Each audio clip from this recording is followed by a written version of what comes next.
ત્યાં કાંટાનો ઘૂંઘટ મૂકવામાં આવ્યો, ત્યાર પછી એમના કપડા લઈને એમને કિરમજી જામો પહેરાવવામાં આવ્યો અને વધસ્તંભ એમના ખભે મૂકવામાં આવ્યો, કારણ કે એ નિયમ હતો રોમનોનો કે દરેક ગુનેગારે પોતાનો વધસ્તંભ જાતે ઊંચકીને ચાલવું પડે, અને ત્યારે આવો સમથળ રોડ નહોતો, બરાબર. અને પ્રભુ આવા સમયની અંદર એ ભારેખમ વધસ્તંભ તમારા અને મારા માટે ઊંચકી અને અહીંથી આગળ ચાલ્યા. એ સરઘસ સ્વરૂપે, કારણ કે લોકો તો જોવા માટે, કુતૂહલથી જોવા માટે ઉભા હતા.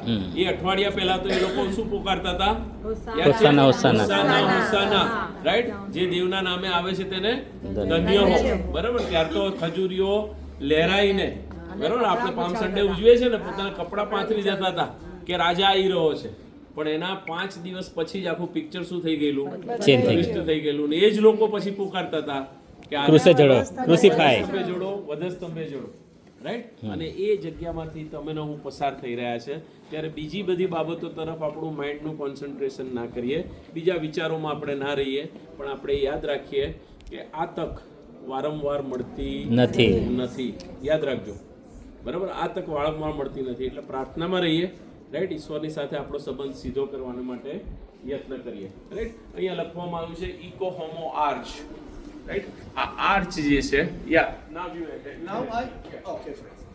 Roman culture, remember, Herod's big builder. તમને ખબર છે રોમન કલ્ચર ડેવલપ કરવાની અંદર હેરોદનો બહુ મોટો ભાગ હતો, કારણ કે હેરોદ પોતે બિલ્ડર હતો. You have seen the beautiful city, palaces, you have palaces ને સિટીઝ તમે બહુ જોયા છે, અથવા આપણે એને મેપમાં હમણાં અનુભવ્યું. Ek minute. Car is coming. Dear Barak.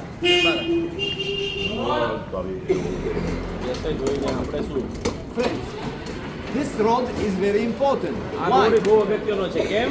The headquarter of the commander is there. Headquarter કમાન્ડરનું એ ત્યાં હતું.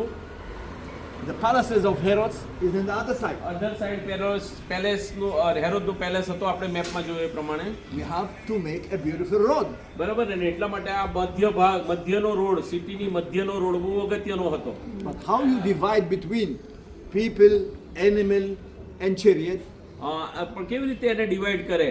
લોકો ચાલે, એનિમલ ચાલે એટલે કે પાલતુ પશુઓ ચાલે, અને ચેરેટ એટલે કે જેને આપણે કહીએ રથો ચાલે, જેને કહીએ.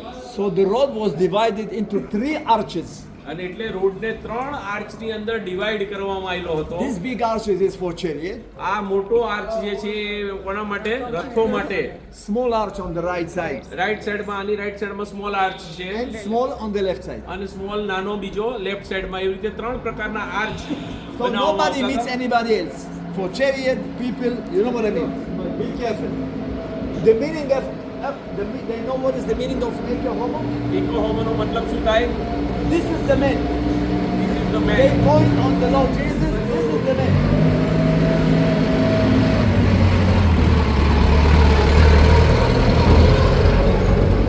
Okay? Okay, Let's see how it looks. ઇકો હોમોનો મતલબ થાય આ એ માણસ છે.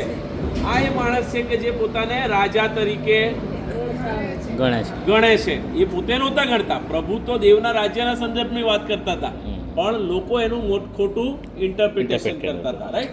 અને આર્ચની જે વાત કરી ઇકો હોમો, રાઈટ? એ આર્ચ એ નાનો અને આ બાજુ પણ નાનો હોય, કે જ્યાંથી બધા એક સામટા ના પસાર થાય, રાઈટ? આપણે એ વ્યવસ્થા ક્યાં રોડ ઉપર જોવા મળે છે?